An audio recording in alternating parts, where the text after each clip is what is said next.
সন্দেশখালীতে নতুন করে উত্তেজনা, অগ্নিকর্ম জেলিয়াখালী।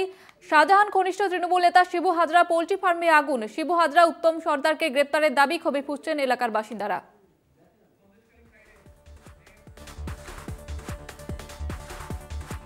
সন্দেশখালী সিপিএম প্রাক্তন বিধায়ক নিরাপদ সর্দার সহ 111 জনের বিরুদ্ধে থানায় লিখিত অভিযোগ দায়ের। অন্যদিকে উত্তর 24 পরগনা জেলা পরিষদের সদস্য শিবপ্রসাদ হাজরাকে খুনের চেষ্টার অভিযোগ। শান্ত সন্দেশখালীকে অশান্ত করতে পরিকল্পনা মাফিক বারবার মিছিল এবং পুলিশকে হেনস্থার অভিযোগ করেন শিবপ্রসাদ হাজরা। পাশাপাশি সন্দেশখালীর বিধায়ক সুকুমার মাহাতো বলেন, সিপিএম বিজেপি পরিকল্পিতভাবে আদিবাসীদের উস্কে দিয়ে লোকসভা ভোটের আগে ফায়দা তুলতে চাইছে। গুজব রটিয়ে সিপিএম এলাকার ফিরে আসতে চাইছে। উত্তম সর্দার যদি অপরাধী হয় তাহলে দল ব্যবস্থা নেবে বলে জানান বিধায়ক।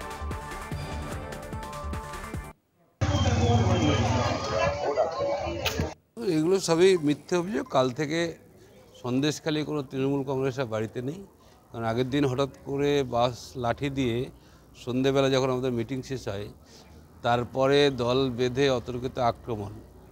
সেখানে একটা তৃণমূল কর্মীরা ঘর থেকে বের করে রাত্রে মারধর করেছে।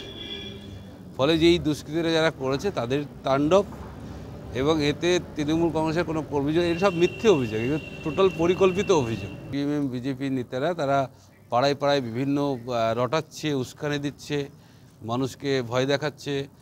এই যে জনরস তৈরি হলো তার মূল কারণ হচ্ছে কিন্তু শিবু এবং উত্তম সর্দার।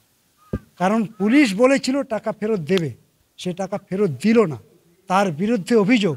অথচ সেই অভিযুক্তকে আড়াল করে, অভিযুক্তকে গার্ড করে পাবলিকের দিকে পুলিশ সেদিনকে তেড়ে এসছে।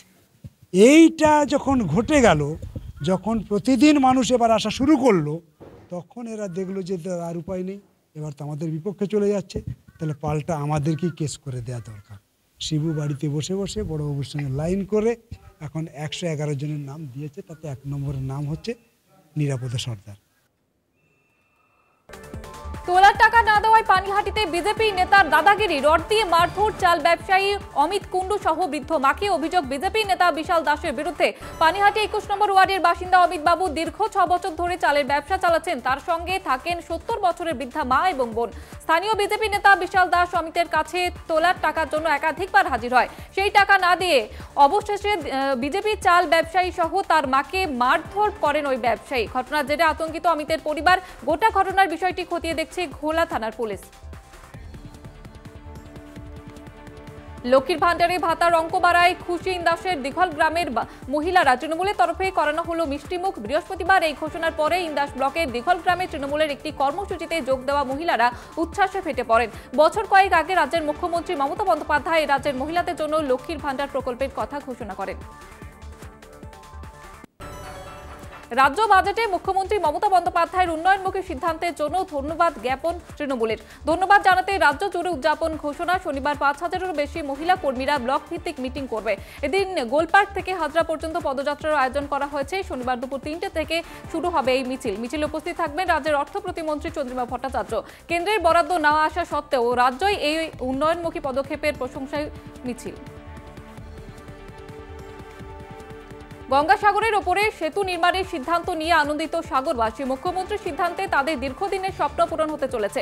এতে পূর্ণার্থীদের আরও সুবিধা হবে বলে মনে করছেন এলাকার বাসিন্দারা। 2024-25 অর্থবর্ষে রাজ্যের বাজেট অধিবেশনে 3.1 কিলোমিটার দীর্ঘ সেতু নির্মাণের কথা ঘোষণা করা হয়েছে, যার নাম দেওয়া হয়েছে গঙ্গাসাগর সেতু। প্রকল্পটি সম্পন্ন করতে সময় লাগবে 3 বছর, যার জন্য 1200 কোটি টাকা বরাদ্দ করা হয়েছে। সেই সেতু নির্মাণ হলে বৃহত্তর পর্যটন কেন্দ্র গড়ে উঠবে বলে মনে করছে রাজ্য সরকার। দক্ষিণ 24 পরগনার মথুরাপুর 2 নম্বর ব্লকে একটি কৃষি সমবায় সমিতির বিরুদ্ধে কোটি কোটি টাকা দুর্নীতির অভিযোগ।